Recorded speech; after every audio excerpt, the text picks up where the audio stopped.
Today, we're really excited. Thank you for the green tea, Magnolia.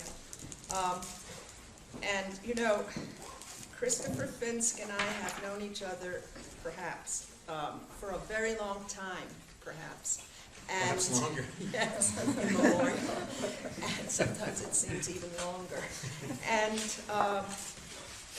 we've been here side to side, maybe in a Levinasian way. We couldn't measure the distance. We feel the proximity. And suddenly, spontaneously, it occurred to us to perhaps merge a bit and work together, all of us. I just opened our session by greeting you. The greeting is a philosophical topos, as some of us have discussed. It comes, in this case, from Heidegger's reading of Hölderlin's Andenken, or souvenir in French, or remembrance, as it's translated into English. So something about remembering that swings over into the future invites the greeting.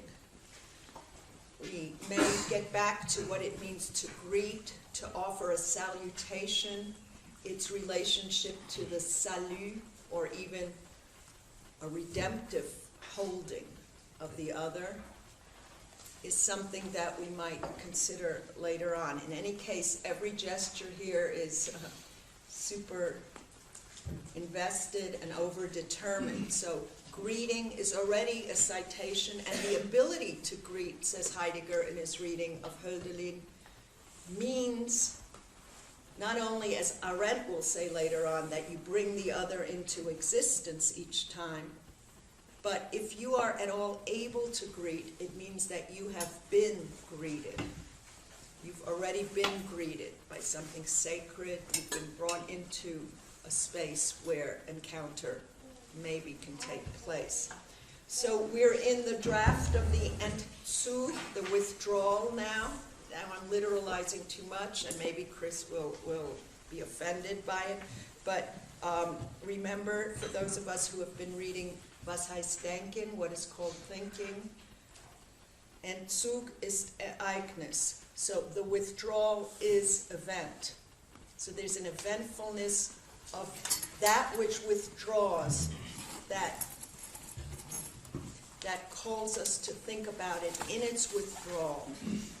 We've worked on it in our group a little bit in a Derridian sense, which is what leaves traces, what leaves us in a state of mourning for the loss of that which withdraws, whether it be the gods that have withdrawn, bailed on us, and so on and so forth. So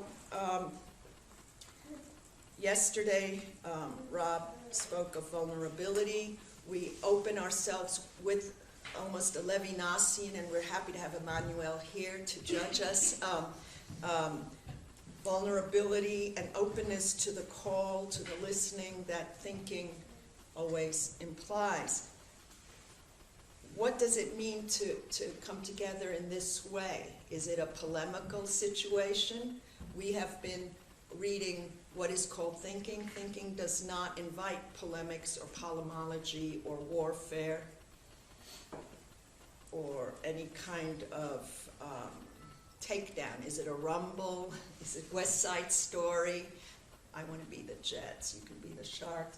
Is there something in the encounter that can be friendly, have a nice text, or as Christopher Fynsk in his incomparable work has already shown us, is the encounter with the other always necessarily implicated in a moment of violence, whether it be the Stoß, the Heideggerian prod, or push, or shock, or jolt, or the possibly ecstatic jolt of encountering the other. The jolt, the prod, can be a surprise attack always, even though it might be readable in some ways it's not a program, it's not predictable, but we don't know what's going to happen. And the very fact of trying to encounter the other involves a certain relation to vulnerability, or ability to vulnerabilize, so to speak, and some shock effects, very possibly. There's also, some of us have read about the athletic moment in philosophy and also in Heidegger. Is it a wrestling match? In Plato, they wrestle. The Olympics, the original Olympics and philosophy were not dissociated. There's a contest. Benjamin writes about the difference between the test and a contest, as in a sports contest. I'm not sure if you're ready to roll up, or, I can smack you and put your mouthpiece in and all that, or what kind of a meeting this is. In other words, I hyperbolize in order not to allow us to think that we know what is going to happen, what will have already happened, by virtue of our decision to work together, all of us. I'm opening all sorts of fields, including athletic fields. When was the gymnasium attached to the university?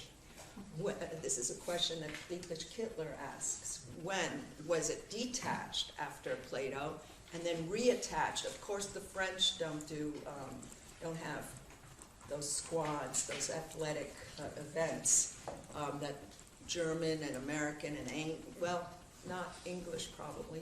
You will tell us. I know you're from Scotland and not England. I got the message. So, in any case, I don't want it to be thought that we understand what it means to open ourselves to this kind of encounter. I'm not going to define it. I'm not sure it's definable. Is it marked along gender lines? He's such a girl. Or is... I need music to say what I have done, dun, dun, dun, dun, dun, or something like that. But in any case, I'm trying to amuse you a bit just so that the uncanniness of this possible encounter, I can't even promise that it is an encounter, assuming we know what an encounter means, involves, promises, what kind of a promissory note we can offer at this time. But I have to imagine that Christopher Fynsk has been very modest in his encounter with his class, and those of you who are working with me have worked with Christopher Fynsk for the most part. And I wonder if you know how crucial his interventions have been in also mapping what is now considered almost a commonplace, but not common, of philosophical theoretical engagement. Mr. Fynsk put on the table the importance of Mitsein in Heidegger, that it precedes, in certain ways, any priority and positing of a self or a Cartesian ergo sum. I'm really doing this shorthand and abbreviating scandalously. And I don't even know if you recognize yourself in the warp speed of presentation, which has to falter and stammer and fail necessarily. The other thing that Fynsk, among many other things, called out, and then everyone jumped on it and started thinking about it. I remember when you said that singularity will be our great problem that we have to face. And that was zillions of years ago, and then soon enough, the hordes of analytical and other types of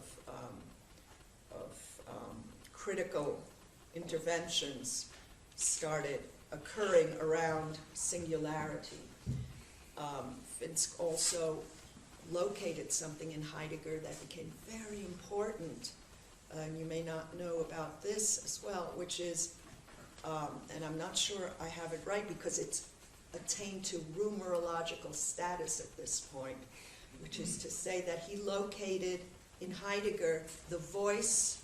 Now, some of us have been working on different calls, the motif of the call, the voice, who's calling, what's calling, on whom to do what is the summons that you receive.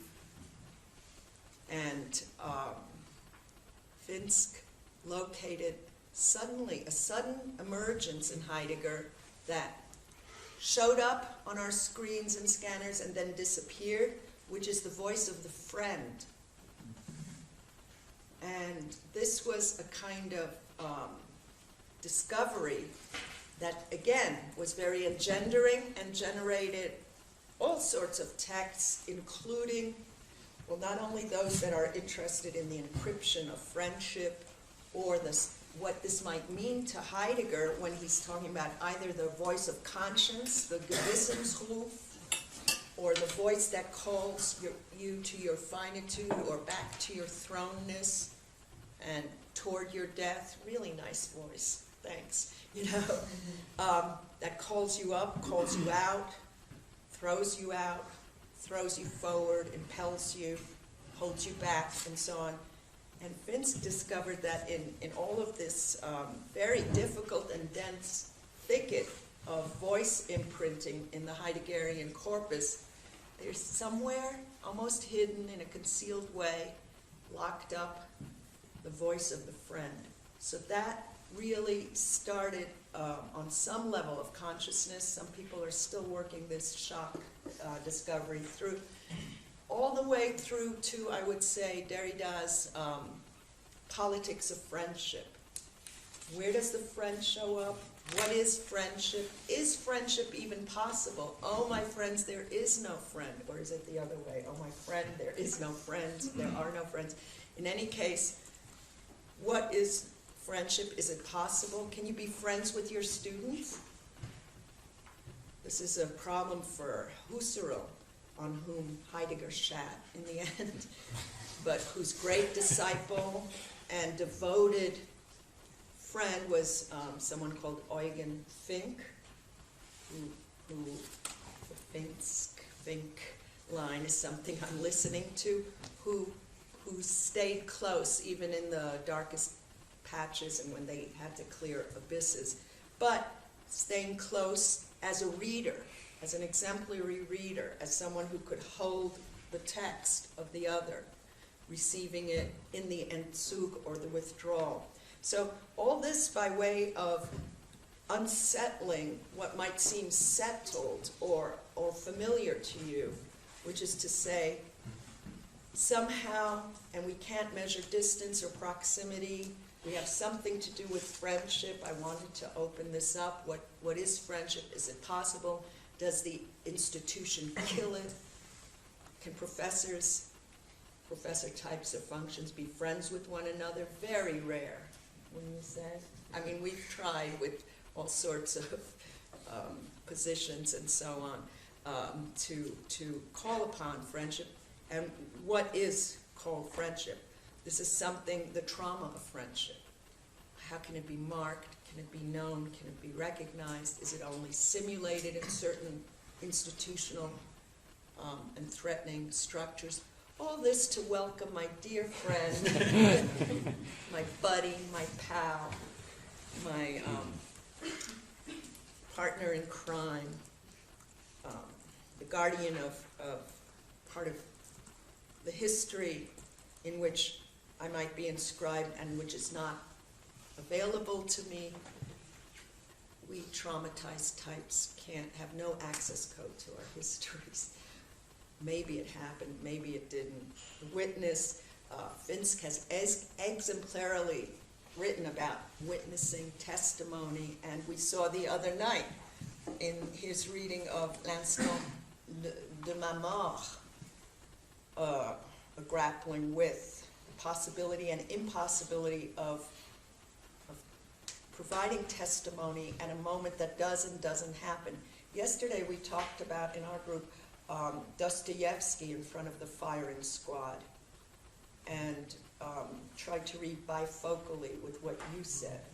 So today we're here to talk about so many things, on all sorts of registers, covert, explicit, and we've prepared to start thinking about the question concerning technology, Heidegger's Frage nach der Technik. And we're booted up, we're suited up, we're ready to really rumble with you. We're prepared to take you down. One wrong move, and you'll be sorry you ever showed up here. So let me greet with loving care and openness my pal and great love, Christopher. What time is it? Okay, we're done. Thank you, Marita, thank you. How do I answer that? It's not a call, or How do is I it answer a that? call? You don't need to answer it. Just in writing. Well, we have known each other for a very long time.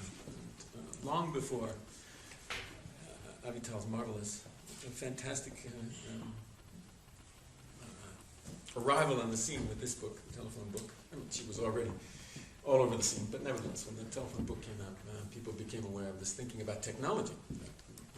Also, very powerful Heideggerian, a reading of Heidegger and Derrida and others, and their reading of technology. So coming to this session to talk about technology with Avital is no easy matter. But I come to it, just I had asked the class, my class, to take a look at the question concerning technology because I wanted to speak about a development of what happens with the thinking that's in the origin of the work of art later on in Heidegger's work. So I suppose that all I have in the way of a gift coming to this encounter, which, in encounters you really do have to you have to surrender in some sense. There has to be, you have to let go of what's in your hands.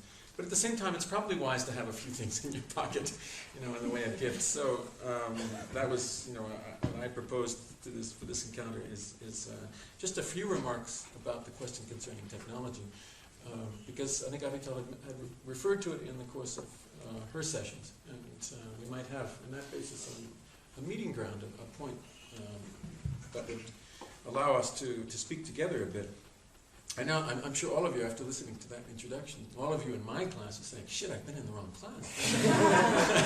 But all this week this has been going on, and I'm just sitting over there droning to the origin of the work of art. But there's one thing about this rumble, it's completely one-sided. Her group is second year. You guys with me are a bunch of beginners. And here's the advantage, you get to do this next year. Right? So, and I continue in my ever continuing beginning state in the first steps, as I was saying the other night. There was something that about this friend thing. I mean, we do go back a very long way thinking about friendship, and friendship I think we both learned is not always simply a matter between a couple of individuals. It's as Blanchot says, it's friendship with death in the text that I was reading. And we've experienced all sorts of mediations of our friendship, but it's a friendship with something that has called us together, and that too is part of what we're trying to talk about. It's in a certain sense, it goes beyond us, and we keep discovering that, which is what keeps us together in some sense. The friendship keeps reforming in funny ways. But it's been, thank heavens for the European Graduate School for that purpose, because it perhaps wouldn't have been possible otherwise. When I did start reading Heidegger on the question of the friend, it's become very clear to me in the last year, as I've been working on Blanchot, that somebody was whispering in my ear. And that would be Blanchot. I mean, I was in no position to understand what I was reading in Blanchot at that time.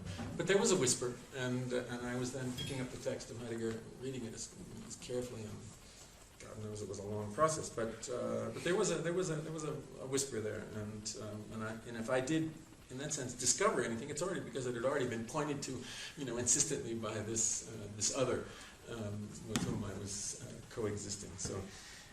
I just wanted to note that these kinds of questions of attribution are always immensely complex and difficult. The thicket is indeed very, very thick. One last word on sports in England and Scotland. I just heard a wonderful skit recently Maybe what's the name of the comic who was talking about eggs and spoons?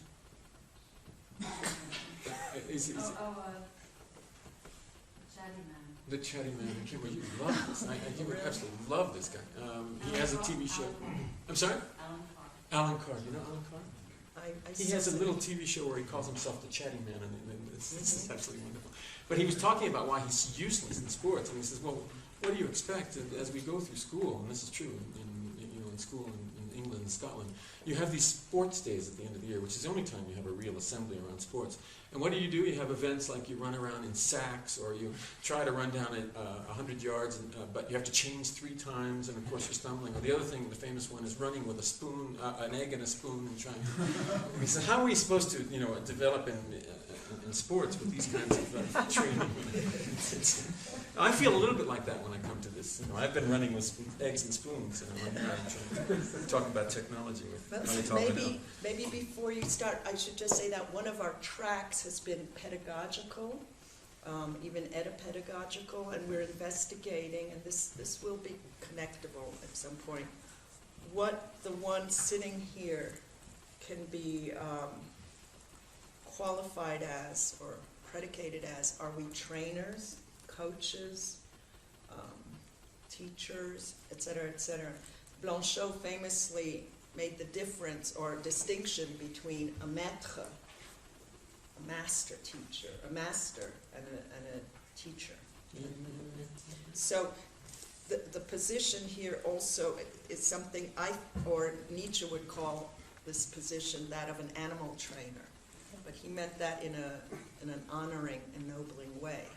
Because an animal trainer, as you know, doesn't ask the animal to love it or want to exchange interiorities or anything of that sort, or intersubjective mystifications of exchanges of stories and narratives. Okay, go. Take it over. All right. So, the question concerning technology.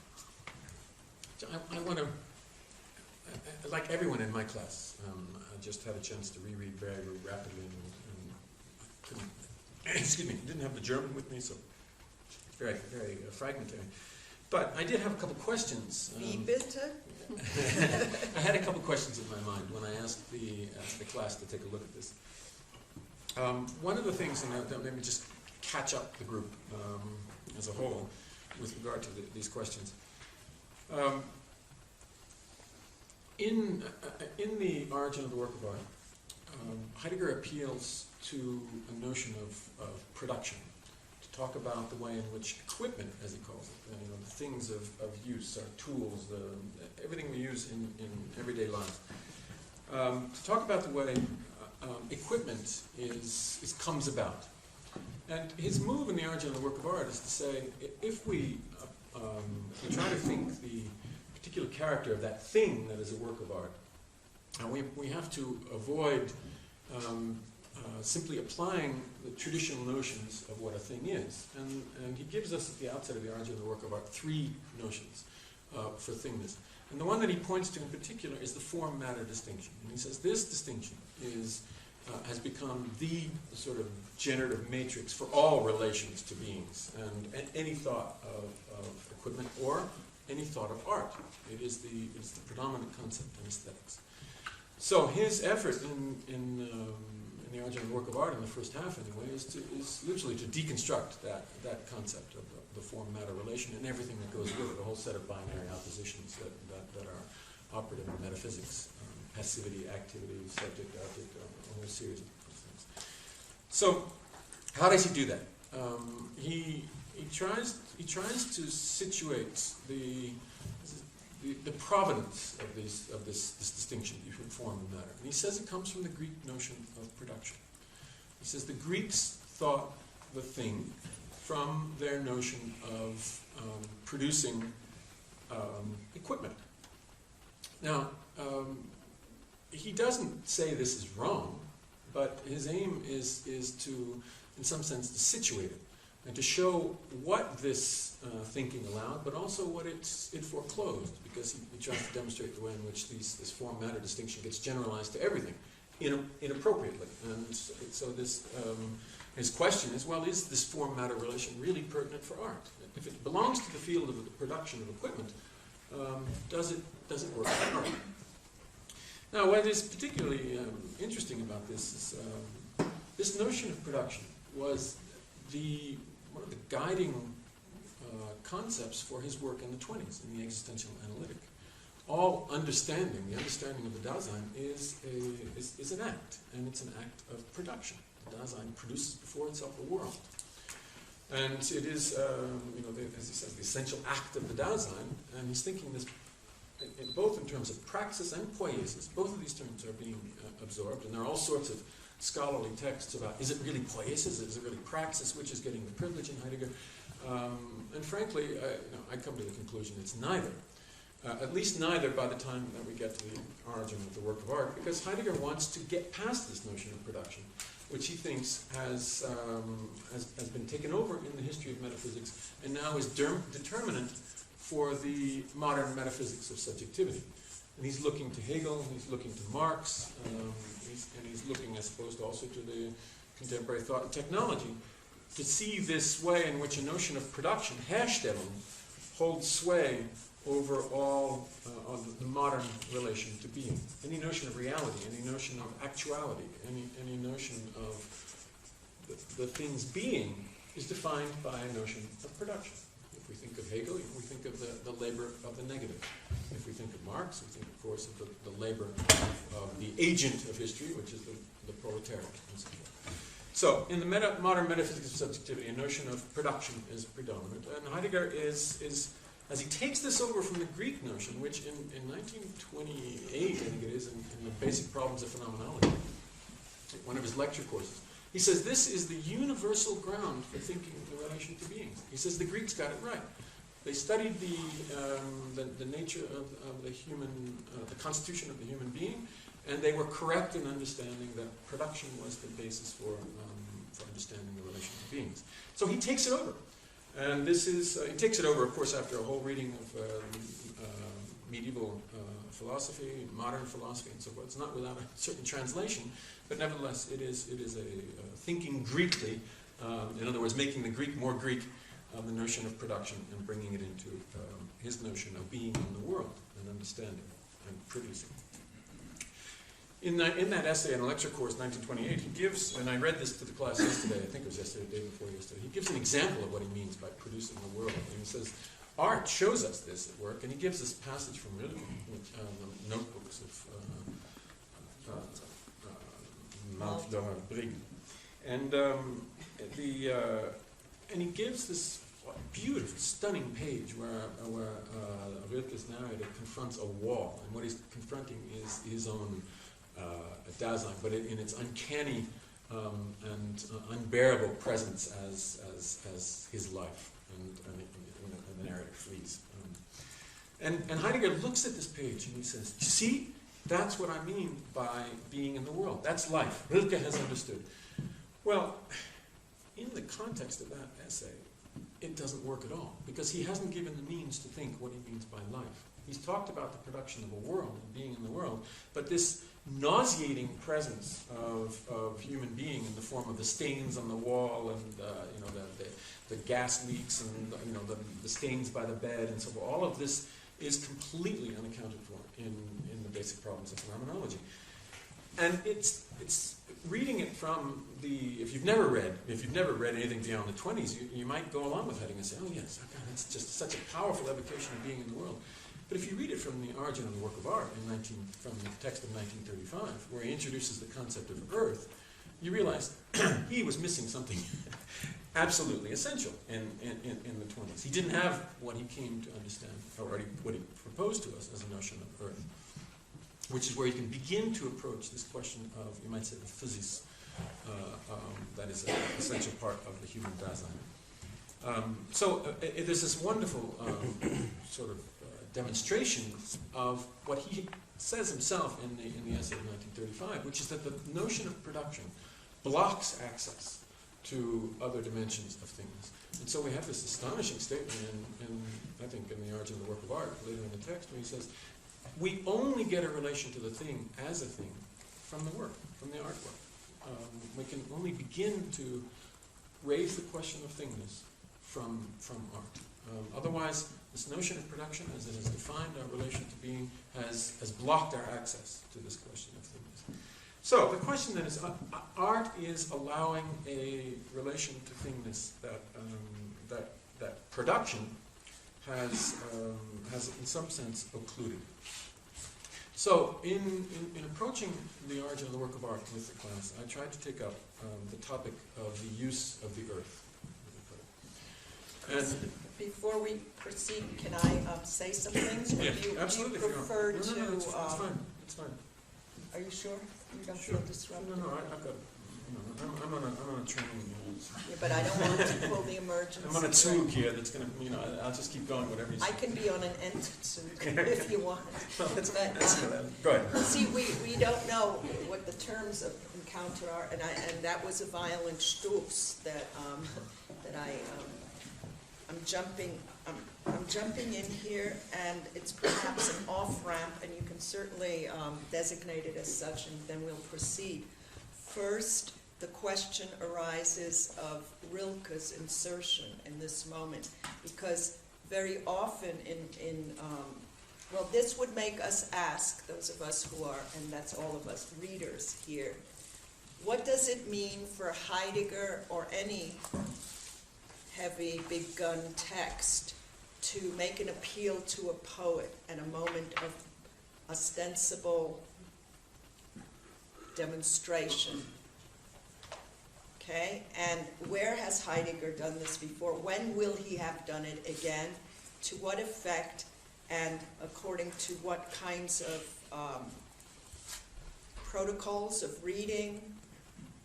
What kind of and I think this word has been overused, but nonetheless, it's very, I think, necessary here, kind of ethics of inclusion or occlusion. What happens when a text such as that of psychoanalysis or Heidegger suddenly says, let me swerve or open the floor, give the floor to a poetic utterance?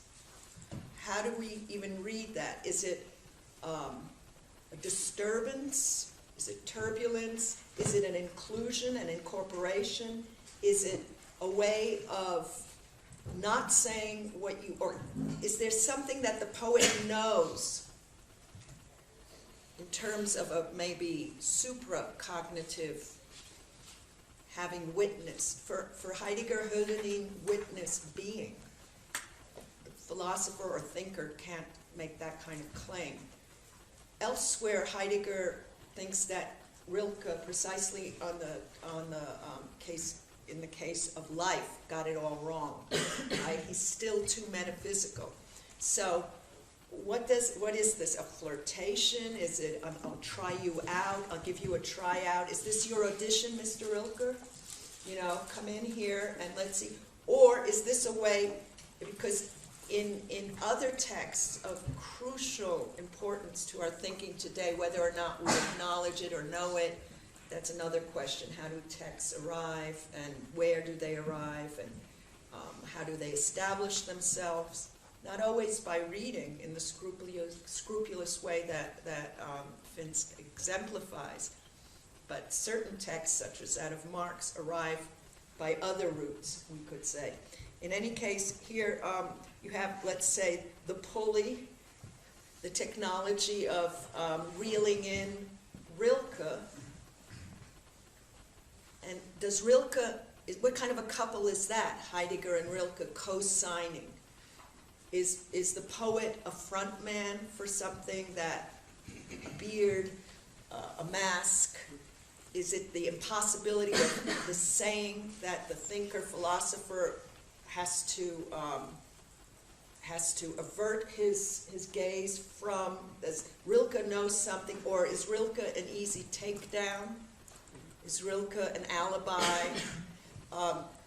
What are the politics of citation or incorporation? Is this a citation?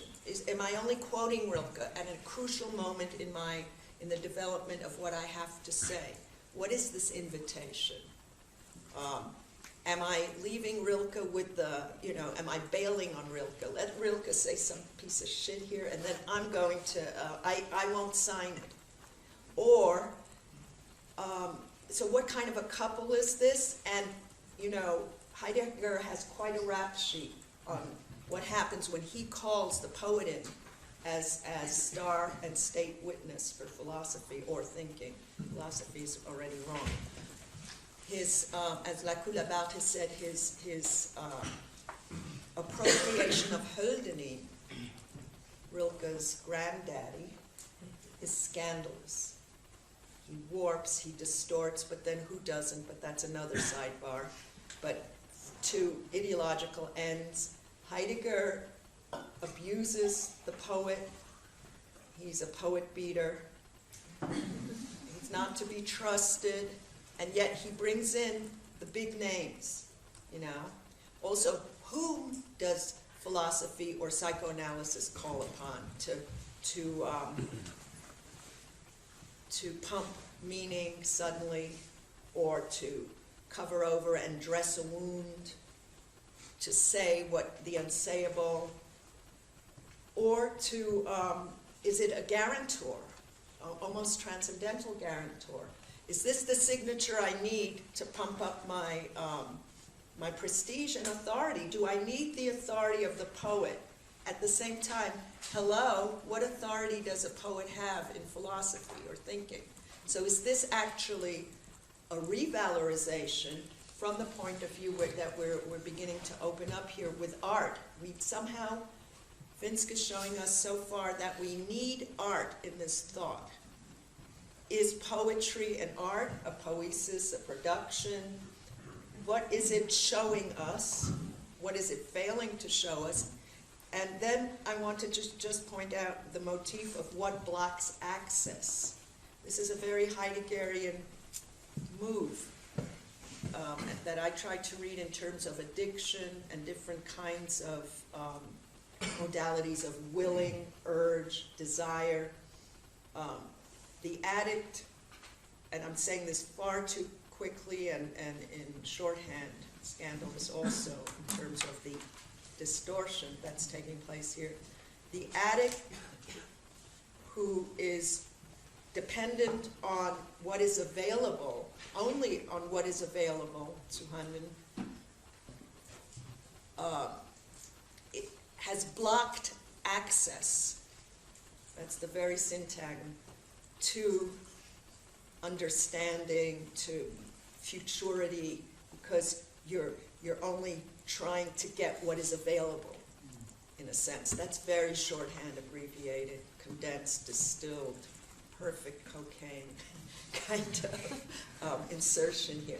So this is a move that we recognize in Heidegger, which is to say, and this is important, and you've shown us how to read this, what forecloses, what blocks access, and how does that work? But what does poetry do? Is it the major thing is used very slovenly here, I apologize, that kicks down certain doors? Is it something that he can then pin it on later, and bail on? Does the great thinker need some Rainer Maria Rilke type to dance around in the text or squirm around to show something? Is this a mark of thinking's failure to think, or is this the internal alterity that thinking is pregnant with always, the need for poetry to say the unsayable, or to say it's unsayable? Poetry says, as we discussed, some of us recently, that poetry goes into a place of stammer, struggle, muteness, and says it can't say or see. So what kind of a device or technology to say it too quickly? And by the way, abbreviation itself is a technological default position for Heidegger. Some of us discussed that. When you say EGS, FU, CIA, FBI, USA, all of those things are already a mark and an effect of technology, where language gets really reduced to mere abbreviation. Can I call on a hand that is that of Benedict? I just wanted to quickly add that it appears to me that there's at least a second authority in the play here, and that is the Greek practice of reading poetry and referring to poetry in the search of the truth. So we have at least double authority, so two layers. Or the Greek, well, maybe he's at the same time as geekingly reading, also correcting the Greek gesture of evicting the poet. Well, there's a very interesting passage in The Origin of the Work of Art where he demonstrates that a work must be, I'm repeating for the class, but the work must be thought from within its time and place. And if it's torn out of that, if we try to understand the work outside that context that it, in effect, creates, then we no longer are relating to the art as art. In effect, it's dead. It's an object. And he says, for example, if we take the Aegina sculptures to Munich, they are no longer the art that they were. If we take Hölderlin's Antigone and put it into the best critical edition, then it's no longer the art it was in its time and place. Then you should say, wait a minute, Hölderlin's Antigone? Hölderlin has taken over Antigone, and then he's complaining about the scholarly edition of Hölderlin's Antigone. And so the question is then, what is the nature of this engagement with the other? It's a very, as Avital is building, is developing wonderfully. It's an extremely complex relation, where Hölderlin, for example, said that basically Sophocles needs to be translated because he wasn't Greek enough in his writing. So he's going to, and Hölderlin literally sets out to make Antigone more Greek. In order to present him to the moderns. And so Heidegger's citation of Hölderlin there is really, really complex. In the case of Rilke, I think it's really, it's a little bit, you want to see my wound, because it's, this unheimlich presence of what he calls life just doesn't have a place in that text. And so it's precisely the unheimlich, the uncanny internal other, that is being presented to view at that point, and in some sense can't be seen, even as it is being exposed. But later on, it can be seen, in the Origin of the Work of Art, I think, and so that's why it's such a curious staging that goes on in that earlier text. Shall I go on with my more flat-footed lecture? No, it's not flat-footed. It's No, I'm sorry. You can say it doesn't work when I parachute in. No, it always works. So, I'll just ask a quick question before I continue, because we were talking about biography and autobiography, and also about Heidegger's refusal of reading the biography in text, and you just said we cannot read a text without reading its context of when did it emerge. So how does that come together? Well, in that case, in the Origin of the Work of Art, he wants to insist very, very powerfully that it is the artwork that creates the context. Just as that we don't understand the artist, we don't read the artwork from anything we know about the artist, including the autobiography. The artist only becomes an artist through the artwork. So in a certain sense, that's all of that data, so to speak, all of that historical evidence and so on, is irrelevant to the event which he's trying to understand, and to think that existed, so to speak, from that event. Nevertheless, Heidegger, as we were just briefly exchanging with regard to Nietzsche, Heidegger does every so often make these little autobiographical asides, which are which are these little tasty morsels that are undecidable in that respect. I don't know if you want to go on the Nietzsche one. Well, we were wondering, you all know probably that Heidegger said about Aristotle. Have you all discussed that? When someone inquired, can you tell us about Aristotle's life?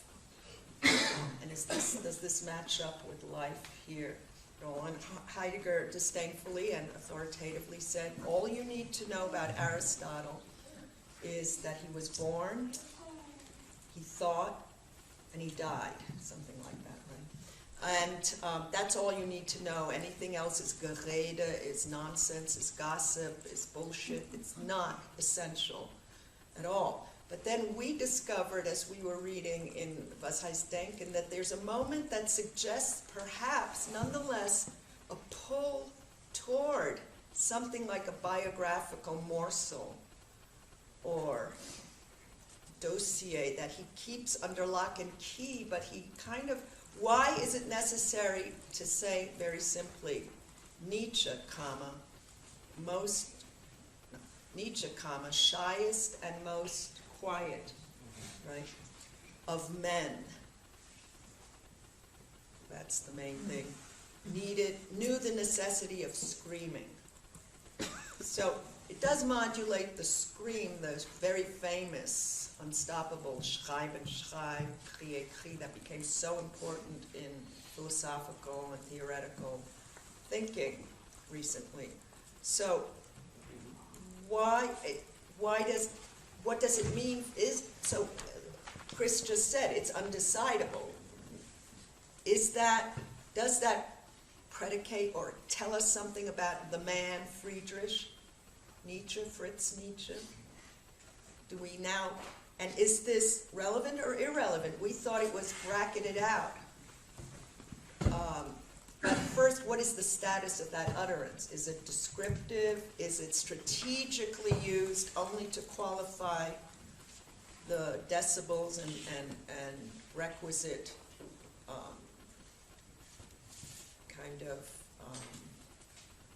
tracking that the scream henceforth will be responsible for? Did he need to, or is it a repetition of, you don't need to know anything about this guy except that he issued a scream that went against any biographical knowledge we could mobilize around him? Maybe it's very coherent with what he said. Look, I'll tell you this. Nietzsche is not, he's not identical with Nietzsche. Mr. Nietzsche, civil identity, passport, etc., was a very shy guy, very timid, very cool, very reticent to present himself. So it went against his nature, or what we might put together of his civic or other identities, to be the writer that he was, the thinker that he was. So I don't know, maybe it can go either way, but the question that arose for us, and even the question, and this is a bigger dossier that can piggyback on this, it doesn't need to be responded to unless you find it so wonderfully luminous and compelling, of Sorge, or anxiety or care. How absolutely demagnetized is it, or voided of something like a pulse of this is something else that, or is another way to ask it, because I can't even ask it, is isn't anxiety, Heidegger, completely neutralized? You know, it's interesting, just to jump off of that a little bit in relation to what I was talking about in my lecture the other night. In Blanchot, you see this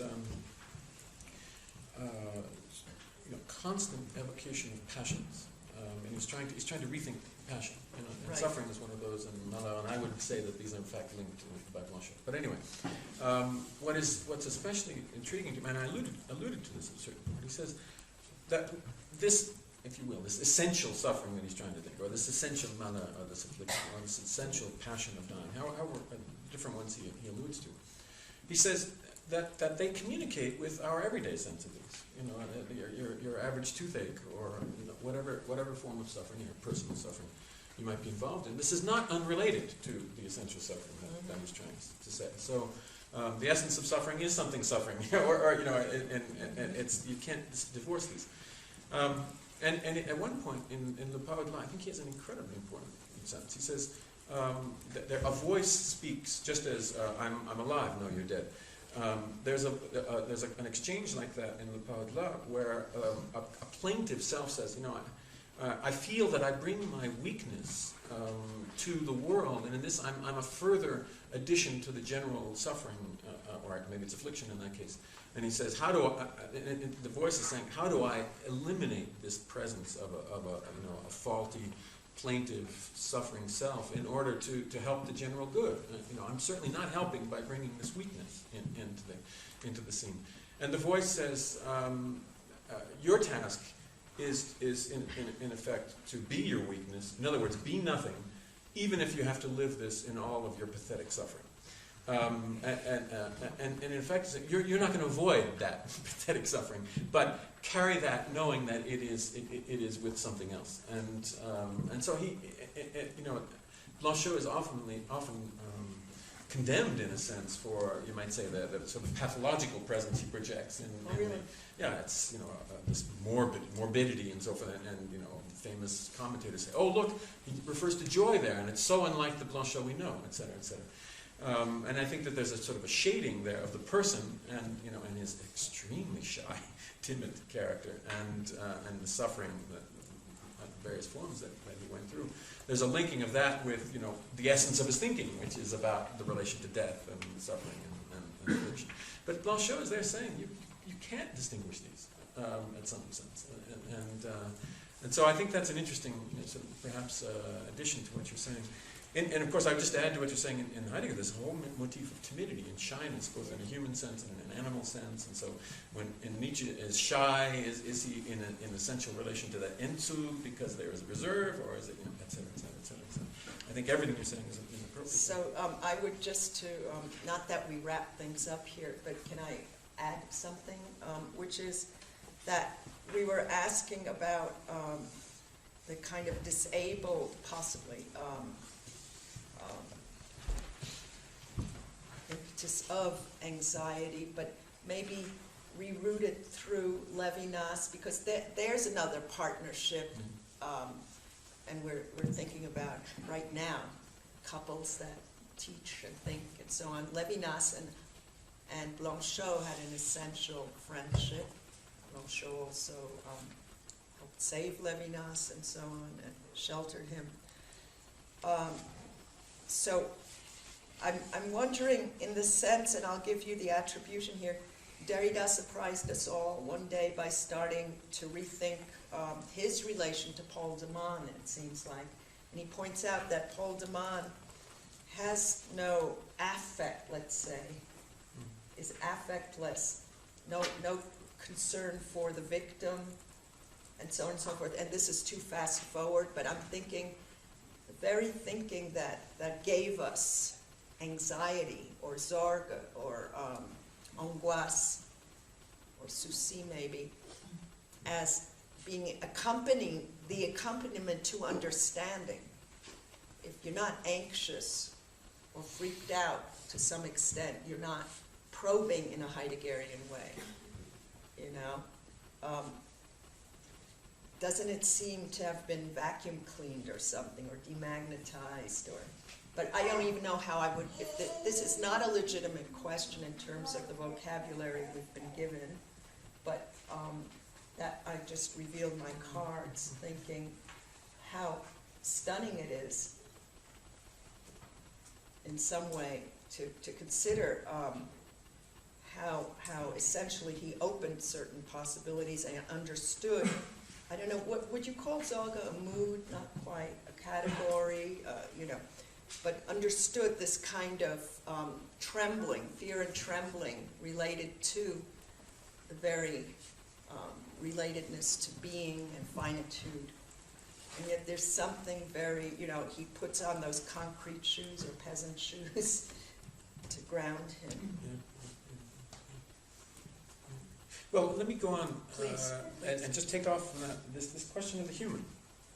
I think you are in some sense, when you take up this question of anxiety and the link of that to passions, we're talking about the conditions by which a human being is open to this call or to truth.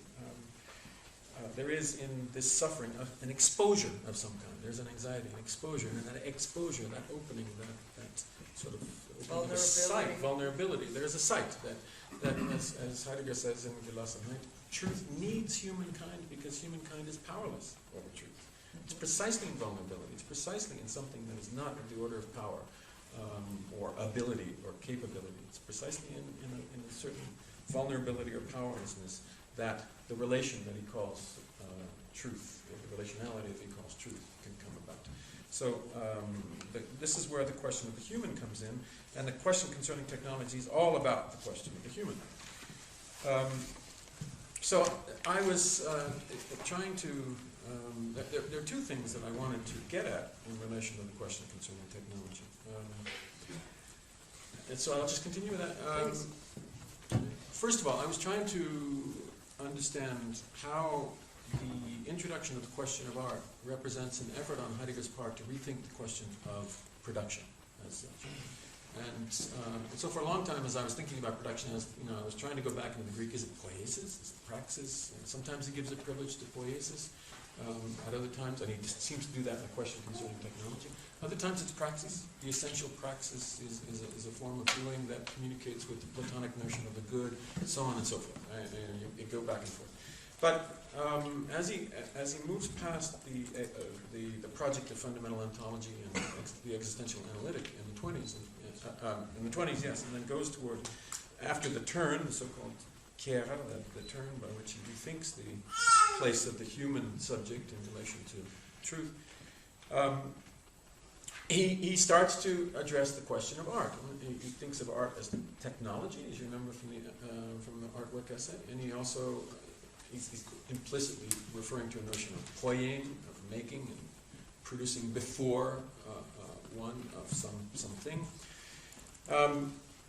But the word that is insistently starting to come through in there is usage.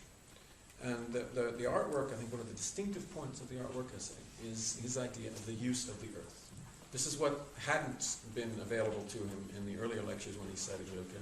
There was this thought of the earth as that dimension of physis, which we would translate as nature, but Heidegger is very uneasy with that. That dimension of physis, the emerging of things in and of themselves, by which that emerging is drawn back in some sense, or is sheltered, as he says, or called back perhaps in some sense. There is a retreat, there is a withdrawal, there is a refusal in what he calls earth. Earth sich versagt. It denies itself to any appropriation, any grasp. And so the artwork, as he says, what's distinctive about the artwork is the way in which what we would, in modernity would call the matter with which the artwork is created is not used up in the artwork as it is in the equipment. In equipment, you get the best possible material and you exhaust its capacities for other purposes. In art, on the contrary, you bring forth the earthly dimension. And he says this is a use of the earth that does not use it up. It's not a Verbrauchen. This Gebrauch is a use that brings forth the earth. Now, this idea of usage is almost entirely addressed to this question of the relation to the earth in the question concerning in the artwork essay. But this term, which I translate generally as usage, I'm translating the infinitive, which means to need and to use, is taken over as with a sort of I don't want to say generic, but a gathering term, der Brauch, usage. And usage is an absolute key notion for this text in the question concerning technology. Because the whole thing will turn upon the possibility of understanding the technology as a form of revealing, in other words, a form of a truth event, if you will, an unconcealing. And he says our way to think through technology and to make, in a certain sense, a passage through it, which will allow us to engage what he calls the saving in what is so dangerous in technology. The possibility of finding some passage through it is to understand the human relation to what calls for this ordering that he calls technology. What is the human share in this destiny, as he calls it? And when he says, in other words, we need to understand how truth needs and uses humankind. I'm quoting these things. How truth needs and uses humankind to come about as a form of revealing or destiny. And this is true of technology as it is of art. And, I'm giving the punchline at the end, but at the end he says, perhaps if we think through this relation, if we can understand this relation between truth and humankind, we can understand this usage of the human in the event of truth, perhaps then we can regain a free relation to technology and re-engage what he calls the saving power in that destiny of technology.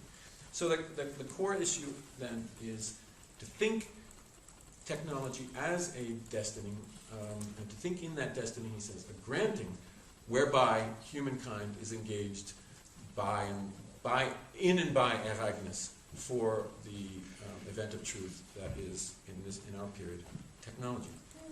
So, having developed that, and I'm going to look at a couple of passages with you if we continue in this mode, but having developed that, he turns to art. He says, perhaps, if we find this free relation to technology, we can begin to answer then to another form of revealing, which is, in a certain sense, comes from the original score of being, the original partition in being, by which it seems to go in two directions. One in the direction of that technological ordering or commandeering, and the other in the direction of a call to a form of poiein, a form of poiesis. So the original destiny is sort of split, as he suggests to us here. It's a very enigmatic passage. But he says, perhaps as we understand that destiny, we can begin to engage this other relation, which would come via art. And so the culmination of the essay is a sort of pointing toward art as the site where we might find a relation to this, our modern destiny, whereby something of the human essence can be recovered, or rather allowed to come forth in what has been enduring from the beginning, but has been in some sense maybe with our access is blocked to it or included. Now, I'll just add one point, and then maybe, I don't know if we want to pause and develop that, but so there's something very odd about this conclusion. If for those, as those who have been reading with me The Origin of the Work of Art will recognize, and that is that in the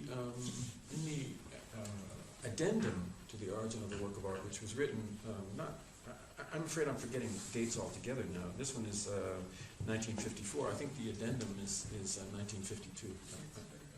Yeah. Very close. In 1952, in the addendum, Heidegger says, I've got a couple problems in this essay, which is what makes the linking so interesting. He says, first of all, I call the essence of art a Gestell. Well, that's a bit of a problem because that's also the essence of technology, as we see in this text. So, all we have to do, he says, is think about the notion of Stellen and the Stahl and Stellen and so on and so forth, and then we'll be able to tell the difference. But it's obviously a big problem, and, that this placing, this putting, this setting, this positing is so uncannily close to technology, right? So there's a difference at the origin between technology and poiesis, but they're like twins, right? They're rivaling twins, perhaps. There's an uncanny proximity. The other point, he says, there's another problem in the essay. He says, it remains decidable, he says, but here, undecided, what the human role is in art. What is, and he says, I recognize in this essay something has been bothering me ever since being in time, which is the question of the relation between being and human being. And he says, a distressing difficulty, I think I'm quoting pretty accurately, a distressing difficulty which has been clear to me since being in time and has, I forget what the words is, but has reappeared in a number of different versions. So in other words, he's saying, and anyone who reads The Origin of the Work of Art and tries to look for some hint of what the artist is doing or feeling, or some experience of the artist, it's not there. The artist is virtually effaced from this event, just like the human that we were talking about. It's not there, and so in a certain sense, he hasn't figured out how to get the human presence in that poiein. And not only that, he's saying that's been my problem ever since being in time. Well, I started out my introductory lecture by saying being time is part of the project of fundamental ontology, where the idea is to recast the question of being from the ground of human being, from an understanding of the constitution of the human Dasein and the understanding of the human Dasein. So for him to say, in 1935, I still haven't figured out the relation between human being and being, is to go back to the very grounds of the project of the 20s, the fundamental ontology and the existential analytic, and say, I've never had it right. I still don't have it right. And he's writing that in 1952. So here we come to 1954 in the question concerning technology, and he says, well, maybe perhaps we can find this human essence if we go to art. What's he talking about? You know, why is this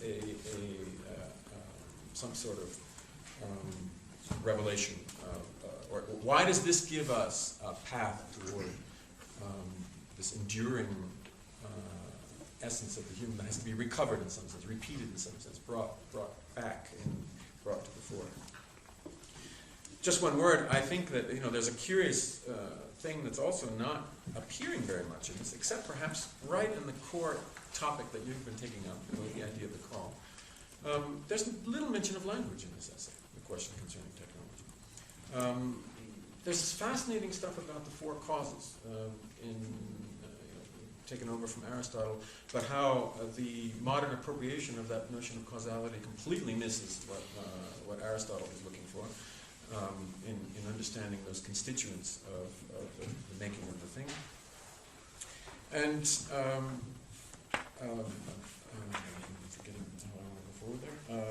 There's one form of causality that's left. It is the commandeering or the requiring of everything that is to report its place in this Gestell, and as a form of standing reserve. So everything is summoned to give information, in effect, in relation to this broader system.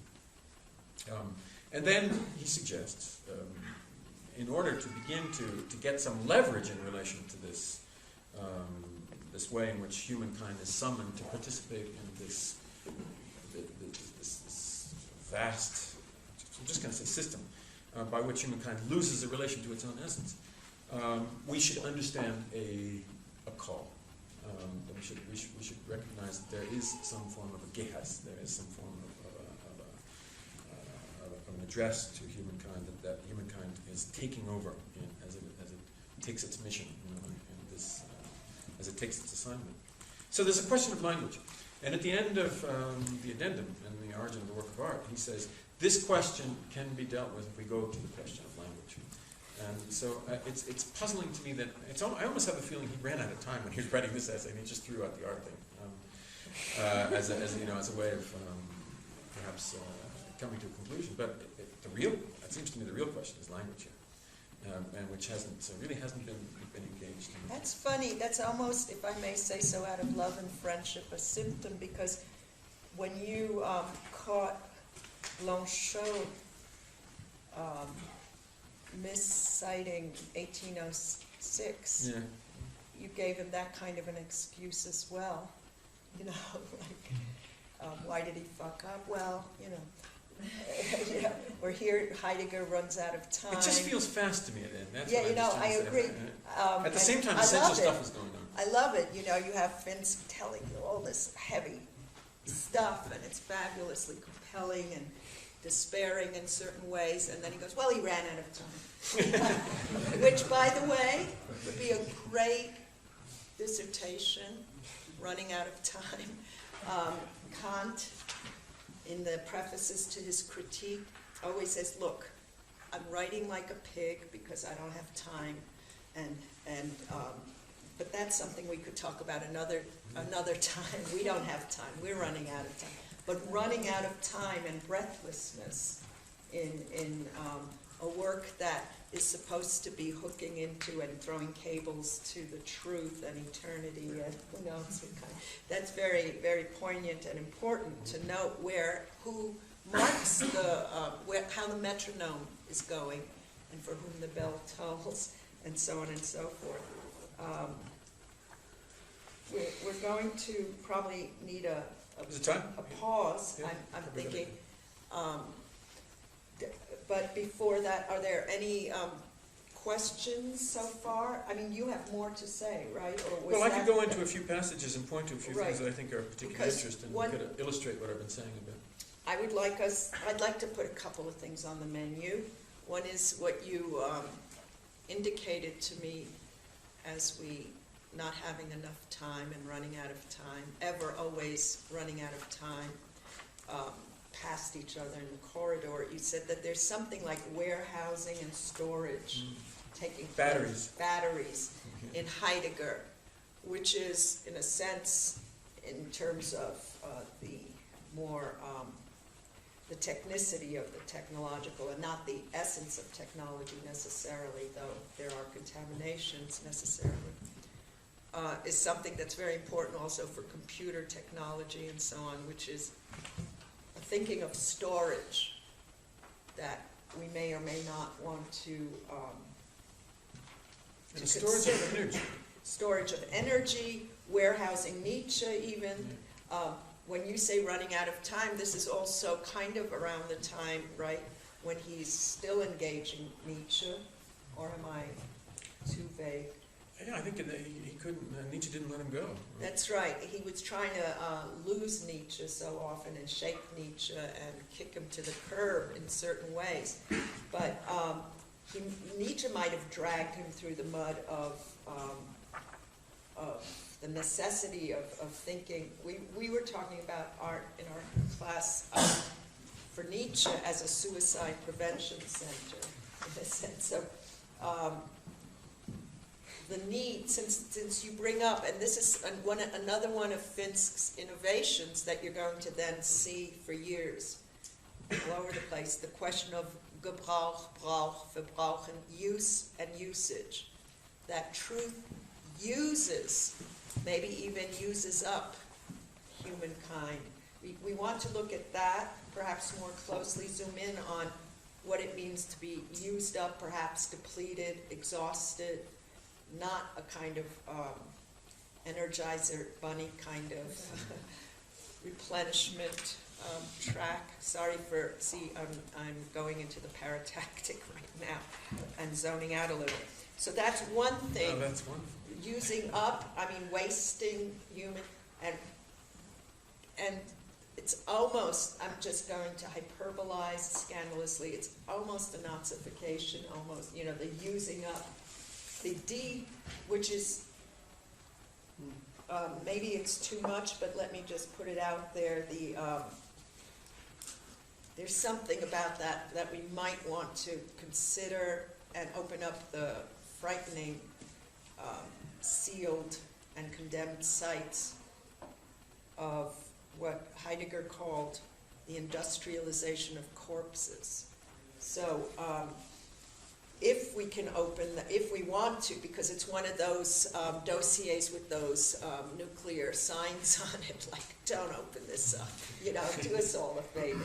But it needs to be at least assigned and maybe filed away, classified, and whether we have time, we're running out of time as we speak, to declassify and unseal those dossiers is up to you here today.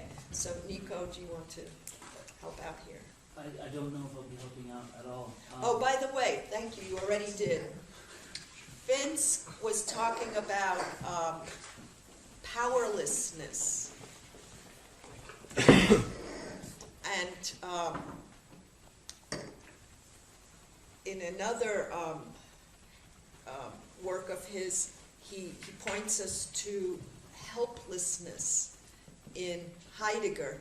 And I would love to have time, like a few months with you, to discuss the motif of Hilflosigkeit, or helplessness, which we began to consider in our class as also the major, let's say, startup engine of psychoanalysis. In other words, the being or possible experience of destitution, helplessness, powerlessness, and power failure are necessary. Lacoulabout says there's three, in the 20th century, there were three major modalities in relation to text and being and politics. One is the task. I have to say them before I forget them. Task, struggle, and mission. The task, as in Benjamin, the Aufgabe of the Übersetzer, of the translator, Aufgabe. In German, you hear the Gabe, which is the gift, but it also, you hear it as in English, as aufgeben, so give it up. So inscribed in the very signifier for the task is give it up, you can't do it, the failure. A task is a relation. So Benjamin would have initiated and sustained our relation to world, politics, being, the other, you name it, fill in the blanks, fire the blanks, as task. We have a task. What is the temporality, the structure, the being of task? It's my task to do this. The utmost, let's say, necessity of a task is also knowing that it's going to mess up, you're going to trip up. The struggle is more of a Marxist Einstellung. It's okay, don't worry, it's really okay. The struggle is a Marxist disposition. You know, we're in a struggle. The lutte, the fight. This is our relation to world and moving the world. It's a fighting stance, which is what we opened up with, you know, a rumble or polemics or polemology. We're here to fight the power. And finally, there's the mission, which Heidegger was on, or any psycho might be on, who's on a mission from God, you know, or Bush, who was on a mission.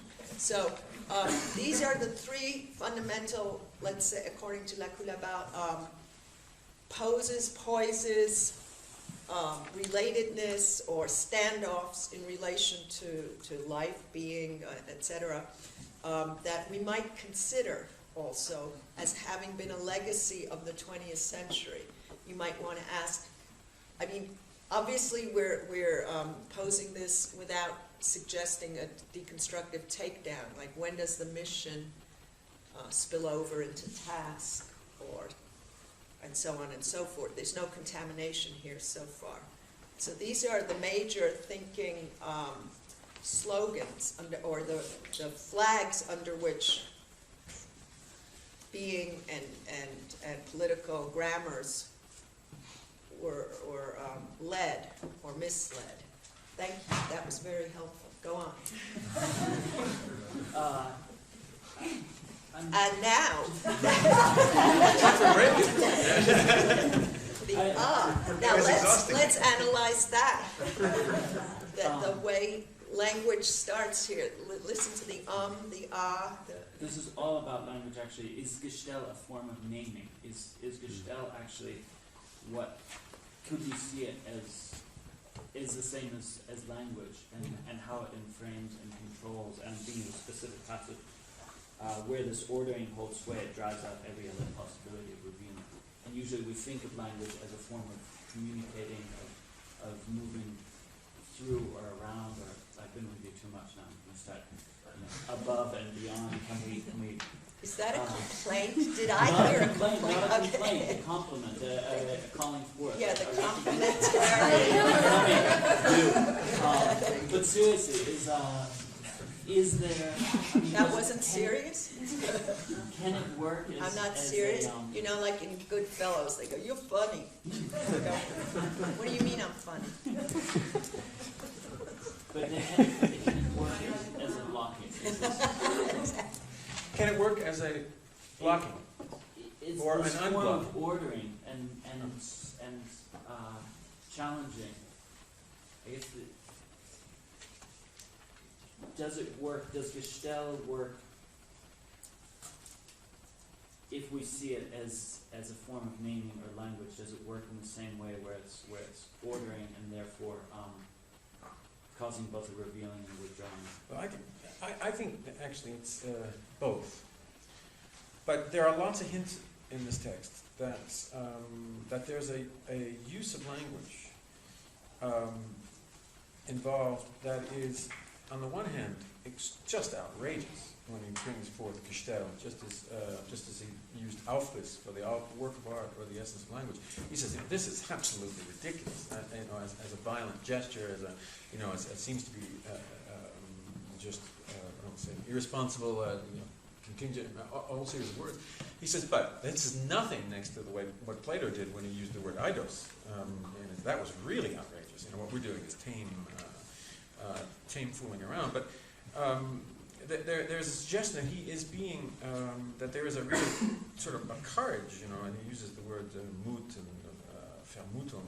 There's a daring.